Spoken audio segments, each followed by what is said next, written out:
आज हम सुनेंगे माँ कुष्मांडा देवी के बारे में, उनकी कथा और उनको क्या क्या भोग लगाना चाहिए।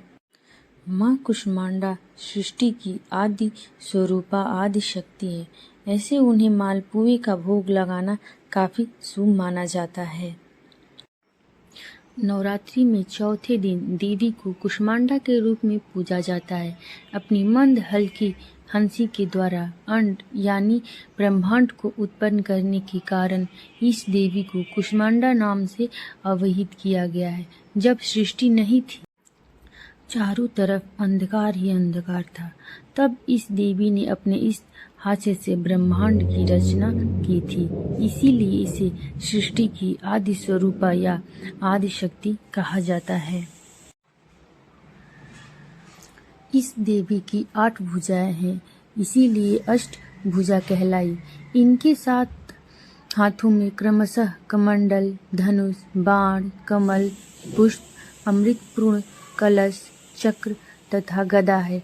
8वें हाथ में सभी सिद्धियों और निधियों को देने वाली जप माला है। इस देवी का वाहन सिंह है और इन्हें कुंभड़ी की बलि प्रिय है। संस्कृत में कुंभड़े को कुष्मांड कहते हैं, इसीलिए इस देवी को कुष्मांड। इस देवी का वास सूर्य मंडल के भीतर लोक में है। सूर्य लोक में रहने की शक्ति क्षमता केवल इन्हीं में है। इसीलिए इनके शरीर की कांति और प्रभा सूर्य की भांति ही दैदीप्यमान है। इनके ही तेज से 10 दिशाएं अलौकिक है। ब्रह्मांड की सभी वस्तुएं और प्राणियों में इन्हीं का तेज व्याप्त है। अचंचल और पवित्र मन से नवरात्रि के चौथे दिन इस देवी की पूजा आराधना करनी चाहिए। इससे भक्तों के रोगों और शोकों का नाश होता है तथा उसे याऊ, यश, बल और आरोग्य प्राप्त होते हैं। देवी अत्यल्प सेवा और भक्ति से ही प्रसन्न होकर आशीर्वाद देती हैं। सच्चे मन से पूजा करने वाले को सुगमता से परम पद प्राप्त होता है। विधि विधान से पूजा करने पर भक्त को कम समय में ही कृपा का सूक्ष्म भाव अनुभव होने लगता है।